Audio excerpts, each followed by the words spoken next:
Media बंधु मान को धन्यवाद।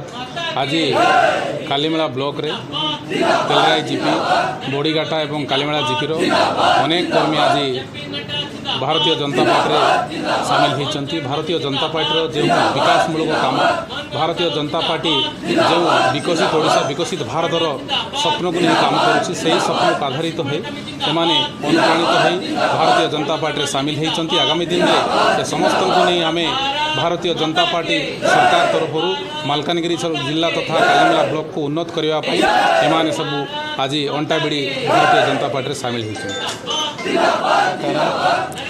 मो बोड़ीघाटा पंचायत कुतमालपल्ली गाँव मो वार्ड नंबर मोर मोदी जी कम मोहन साहब कम वर्ष भल लगे